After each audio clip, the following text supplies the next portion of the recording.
Bismillahirrahmanirrahim. Assalamualaikum warahmatullahi wabarakatuh. Perkenalkan, saya Mida Jet Sahara, perwakilan dari kelompok 7 sebagai moderator. Baik, di sini saya akan menjelaskan tentang mata kuliah Manajemen Pengadaan Barang dan Jasa dengan Bapak dosen Bapak Ade Sarengat Pakanherat SE MSIM, Universitas Teknologi Digital. Introduction. Kita akan perkenalan dulu nih teman-teman sama tim aku yang lain juga. Ada yang paling ganteng nih, cowok sendiri, Mas Muhammad Aprilian Nurhuda dengan NPM 112114991. Lalu ada Mbak Cornelia Ivana Salsabila dengan NPM 112114667. Lalu ada Mbak Ayu Destina Sari dengan NPM 112114665. Dengan saya sendiri, moderator Mida Jet Sahara. Halo teman-teman, saya dengan NPM 1121488.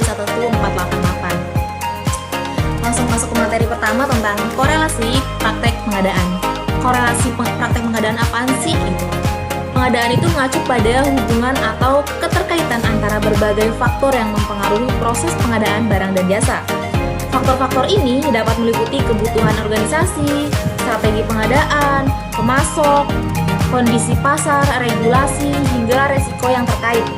Lalu, memahami korelasi antara faktor-faktor ini memungkinkan organisasi untuk membuat keputusan yang lebih baik dalam setiap tahap pengadaan. Lalu ada keputusan pelaksanaan pengadaan. Pelaksanaan pengadaan barang dan jasa merupakan tahap penting dalam siklus pengadaan. Putusan yang diambil dalam tahap ini dapat berdampak signifikan pada kesuksesan dan efisiensi proses pengadaan. Kita akan membahas tentang berbagai aspek keputusan yang harus dipertimbangkan dalam melaksanakan pengadaan, mulai dari pemilihan pemasok, evaluasi penawaran, hingga manajemen kontrak. Pemilihan pemasok merupakan salah satu keputusan kritis dalam pelaksanaan pengadaan. Beberapa faktor yang harus dipertimbangkan dalam proses ini meliputi kualitas, harga, ketersediaan, lalu reputasi. Lalu ada evaluasi penawaran. Setelah menerima penawaran dari berbagai pemasok, langkah selanjutnya apa sih? Langkah selanjutnya harus melakukan evaluasi terhadap penawaran tersebut. Beberapa aspek yang perlu dipertimbangkan dalam evaluasi penawaran tersebut meliputi ketepatan, harga dan nilai, kualifikasi, dan keberlanjutan. Lalu ada manajemen kontrak. Setelah memilih pemasok dan menyetujui penawaran, langkah selanjutnya adalah manajemen kontrak. Putusan dalam manajemen kontrak dapat mencakup kondisi kontrak, lalu pemantauan kerja, resiko, dan kepastian, lalu pembayaran, pengadilan, kualitas dan penerimaan barang dan jasa. Putusan dalam mengendalikan kualitas barang atau jasa yang diterima juga sangat penting. Ini termasuk dalam apa saja sih gitu? Pemeriksaan kualitas, lalu ada penerimaan barang dan jasa, lalu ada revisi atau penolakan. Baik, selanjutnya akan dijelaskan oleh teman saya, Mas Aprilian Nurhuda. Kepada Mas Aprilian, saya persilahkan. Baik, selanjutnya yaitu B, Procurement Life Cycle and Lifetime. Pengertian dari kata procurement yang dalam terjemahan bahasa Indonesianya berarti pengadaan. Menurut businessdirectory.com, adalah kegiatan membeli dan menerima barang atau jasa.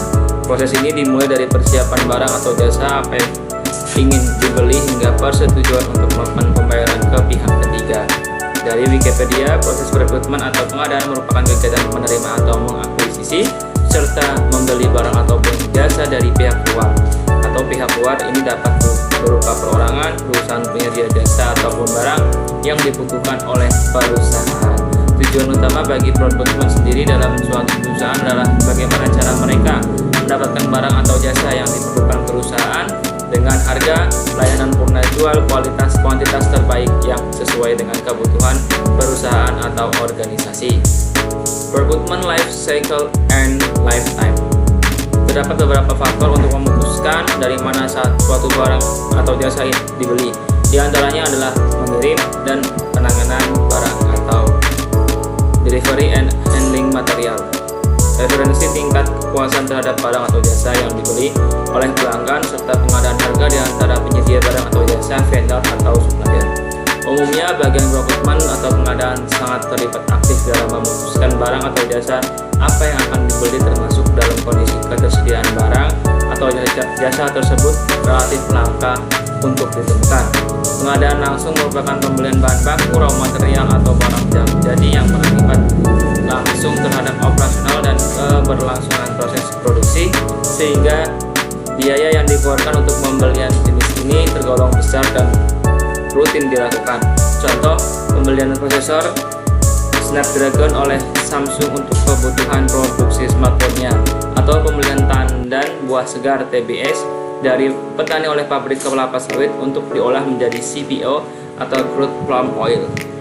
Pengadaan tidak langsung non-production related procurement adalah pengadaan atau pembelian yang secara tidak langsung mempengaruhi operasional perusahaan. Biaya yang dikeluarkan untuk pembelian jenis ini relatif lebih kecil serta tidak dilakukan secara rutin. Pengadaan dapat dilakukan secara terencana atau kondisional di saat tertentu saja sesuai kebutuhan. Semisal pengadaan jasa servis berkala mesin produksi, pembelian spare part, hingga pembelian ATK atau alat tulis kantor. Yang selanjutnya ada siklus pengadaan procurement life cycle.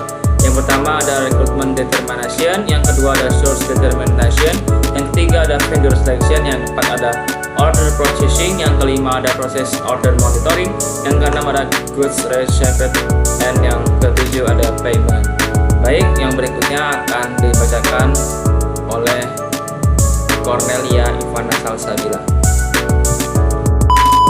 Baik, selanjutnya total cost of ownership pengadaan atau TCO pengadaan. Total biaya kepemilikan atau total cost of ownership atau TCO merupakan salah satu metode penting ketika suatu divisi pengadaan barang atau jasa di satu perusahaan melakukan evaluasi pemilihan penyedia barang atau jasa di perusahaannya. Penerapan metode total cost of ownership yang tepat diharapkan dapat memberikan manfaat bagi perusahaan untuk memperoleh penyedia yang mumpuni serta mendapatkan barang atau jasa yang berkualitas, baik dengan total biaya yang paling ekonomis.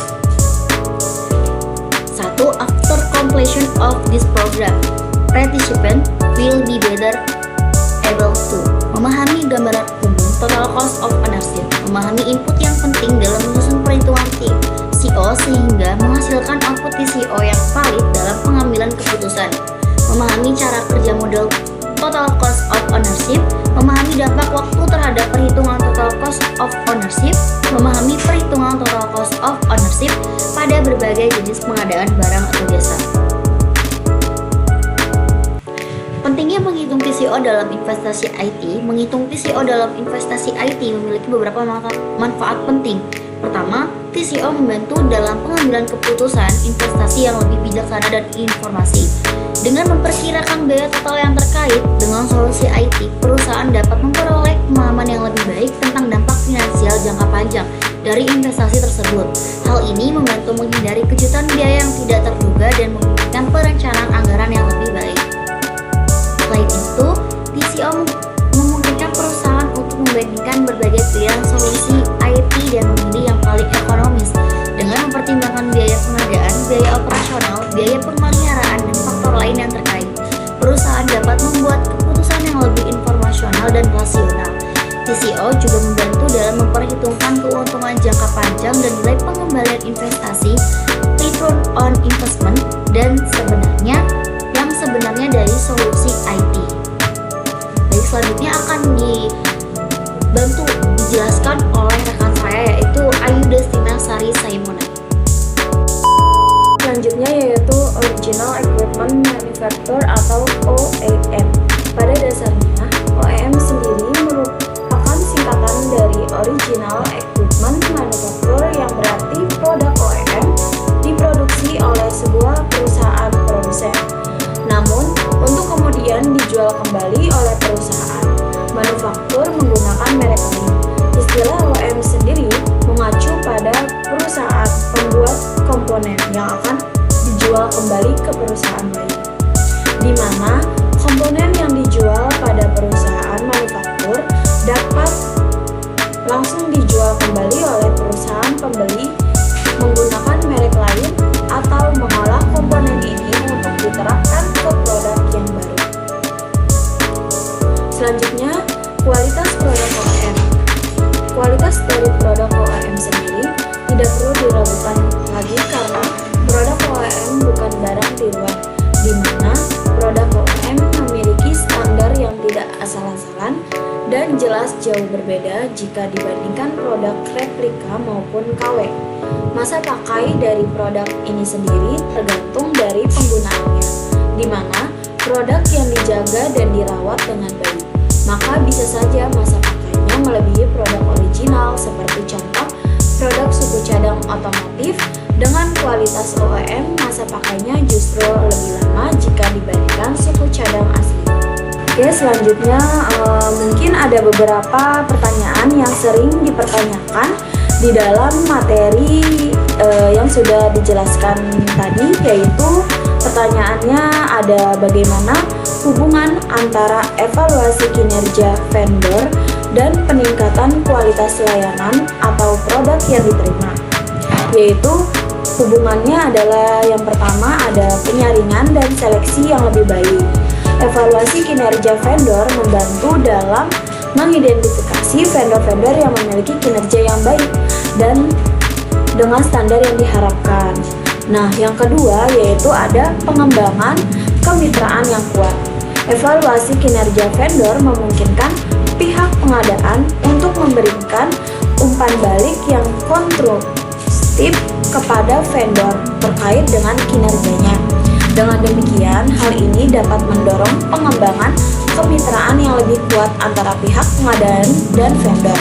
Kemitraan yang kuat seringkali berdampak positif pada kualitas layanan atau produk yang diterima karena adanya komunikasi yang lebih baik, pemahaman yang lebih mendalam tentang kebutuhan, dan yang terakhir ada kolaborasi yang lebih efektif.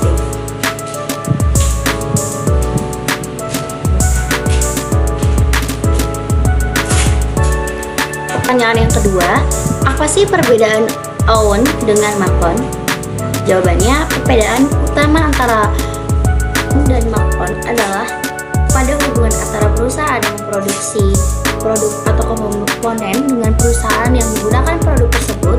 Dalam kasus OEM produk atau komponen diproduksi untuk digunakan oleh perusahaan lain dalam produk akhir mereka, sementara dalam kasus Makon, proses produksi keseluruhan atau bagian dari proses produksi dipersiapkan kepada pihak ketiga.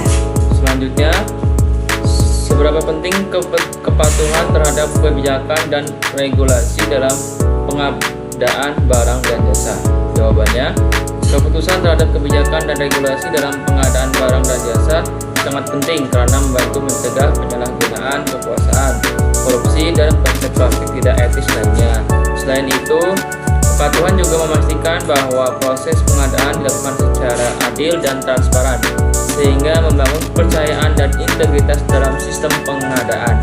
Selanjutnya yaitu kesimpulan. Dalam menjalankan praktek pengadaan barang dan jasa, pemahaman tentang korelasi antara berbagai faktor menjadi kunci keberhasilan. Korelasi antara kebutuhan organisasi, strategi pengadaan, pemasok, kondisi pasar, regulasi, dan resiko membentuk landasan untuk pengambilan keputusan yang tepat. Sebuah organisasi yang mampu mengelola korelasi ini dengan baik akan memiliki proses pengadaan yang efisien, efektif, serta berintegritas sebagai penutup kesadaran akan pentingnya korelasi dalam praktek pengadaan. Korelasi dalam pengadaan harus terus ditingkatkan. Organisasi perlu terus mengembangkan kemampuan untuk menganalisis dan mengelola korelasi-korelasi ini guna memastikan keberhasilan dalam pengadaan barang dan juga jasa. Sekian presentasi dari kelompok kami, yaitu kelompok 7. Kurang lebihnya mohon maaf. Wabillahi taufiq wal hidayah. Wassalamualaikum warahmatullahi wabarakatuh.